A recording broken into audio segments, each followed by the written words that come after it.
তেতিয়াও ৰ'দ আছিল। ৰ'দ সহ্য কৰা মানুহ আছিল, ছাতি লোৱা মানুহো আছিল, ছাতি মেলি ধৰা মানুহো আছিল। সেই চহৰত ছাতি বৰ প্ৰয়োজন ৰ'দত। প্ৰত্যেক মানুহকেই ছাতি লাগে, জাতিটোকো এটা ছাতি লাগে। পাঠ কৰিবলৈ লৈছো এটি কবিতা। কবিতাৰ শিৰোনাম জাতিটোক এটা ছাতিৰ প্ৰয়োজন। কবি ৰাজুমণি শইকীয়া। ভূপেনদাৰ চহৰত কিছু সময় কটালো সিদিনা। যাযাবৰ মানুহটো যে কৰবালৈ গুচি গ'ল বুজিলো সহজতে। ওলাই আহি পদপথত খালো কেটলিমুখৰ নিমখীয়া পিঠা, একাপ লাল চাহ। হেডফোন লগাই দুটামান গান শুনিলো তেওঁৰ, গুণগুণালো মুখৰ ভিতৰতে। চাহ এৰি থৈ যোৱা তেওঁৰ চহৰখনত বৰ অকলশৰীয়া হৈ খোজকঢ়া দেখিলো কমলাকান্ত ভট্টাচাৰ্য। পাণবজাৰত এটা গধুৰ মন তেওঁৰ, গধুৰ খোজ। লাখুটিত ভৰ দি গলগলীয়া মাতেৰে কৈ আছিল, গেল গেল গেল আৰু জাতিটো গেল। লাখুটিডাল আগুৱাই দি তেওঁ মেলি দিছিল আৰু এটা খোজ, তাৰ পাছত আৰু এটা। পদপথেৰে খোজ দিলো। ভূপেনদাৰ চহৰত কোনে ক'ত শুনি আছিল ভূপেনদাৰ গান মই নাপালো মান। মোৰ ছাতি নোহোৱা মূৰত লাগিছিল দুপৰীয়াৰ ৰ'দ। ৰ'দেতো নাজানে কিমান ৰ'দে মূৰটো তপত কৰে। ৰ'দ সহ্য কৰি কৰি ভাগৰি পৰিছো আজিকালি। এটা ছাতিৰ খুবেই প্ৰয়োজন মোক, মানুহবোৰকো। বহুতৰ মূৰত এতিয়া ছাতি নাই। ছাতি নোহোৱা জাতি যেন লগা হ'ল মোৰ জাতি। জাতিটোক প্ৰয়োজন এটা ছাতি। সূৰ্য উদয় হ'লেই ছাতিৰ কথা মনলৈ আহে। খোজকাঢ়ো উদং ভৰিৰে, যেতিয়া সূৰ্য মূৰত নামে বিচাৰো গছ। ছাঁ দিয়া গছবোৰচোন কাটি পেলাইছে মানুহে। গছতকৈ ইয়াত এতিয়া ঘৰ ওখ, গছতকৈ ওখ দলং। ঘৰবোৰতকৈ চাপৰ হৈ গৈছে মোৰ প্ৰিয় মানুহবোৰ। দলংবোৰতকৈ সৰু হৈ গৈ আছে মানুহবোৰ। ছাতিৰ বৰ প্ৰয়োজনীয়।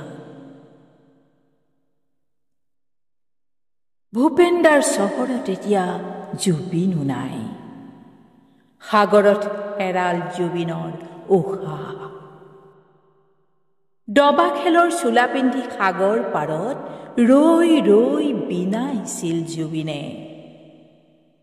কিয় পিন্ধিছিল সেই চোলা জনাবলৈ আজি কোনো নাই। গান বাজিছে চৌদিশে তেওঁ নথকাৰ অনুভৱ সিঁচি। গান বাজিছে চৌদিশে। বাজিছে মায়াবিনী ৰাতিৰ গান। গানৰ সুৰে সুৰে উজলিছে পাখি মেলি উৰি গুচি যোৱা বিষাদৰ ঠিকনা। মানুহৰ মনত আচম্বিতে হেৰাল চোতালৰে জোনাক। নিশাই বিনালে ৰাতি পুৱাব কেতিয়া। জুবিন নাই এতিয়া ভূপেনদাৰ চহৰত। সোণাপুৰৰ হাতীমূৰা পাহাৰৰ নামনি জুবিনৰ শেষ ঠিকনা। আচল ঠিকনা তেওঁৰ মানুহৰ হৃদয়, জাতিটোৰ সত্তা। ভূপেন্দাৰ চহৰত এতিয়া হিৰুদাও নাই, নাই নীলমণি ফুকন, চন্দ্ৰপ্ৰসাদ শইকীয়া আৰু হোমেন বৰগোহাঁই। কাৰ সৈতে কথা পাতো, কাক সোধো কোন পথে যাওঁ? কোনোবাই পাৰে যদি কিবা এটা কওক, ভূপেন্দাৰ চহৰত যি হ'ব পাৰে জাতিটোৰ শেষ ভৰসা। কোনোবাই পাৰে যদি কিবা এটা কওক। মই যেতিয়া আছিলোঁ ভূপেন্দাৰ চহৰত, ভূপেন্দাও আছিল তেতিয়া। গানবোৰ গান আছিল। শুনিছিলোঁ প্ৰতি অসমীয়াই কি কৰা উচিত। জ্বলিছিল বক্ষ তীখা হৈ। তেতিয়াও ৰ'দ আছিল, ৰ'দ সহ্য কৰা মানুহ আছিল, ছাতি লোৱা মানুহো আছিল, ছাতি মেলি ধৰা মানুহো আছিল সেই চহৰত। ছাতি বৰ প্ৰয়োজন ৰ'দত। প্ৰত্যেক মানুহকেই ছাতি লাগে, জাতিটোকো এটা ছাতি লাগে।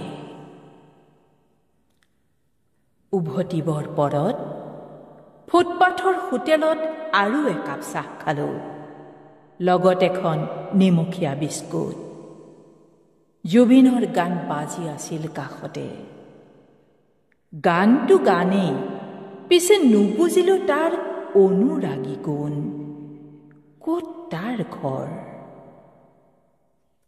মই ঠাউৰিব নোৱাৰি ডিপ্ৰেশ্যনত ভুগিছোঁ। জাতিটো এতিয়া যেন গভীৰ ডিপ্ৰেশ্যনত যোৱা দেখিছোঁ। ৰ'দ বৰ প্ৰখৰ, ৰ'দ বৰ প্ৰখৰ। মোকো এটা ছাতিৰ প্ৰয়োজন, ছাতিৰ প্ৰয়োজন মোৰ আপোন জাতিটো, এটা ছাতিৰ প্ৰয়োজন।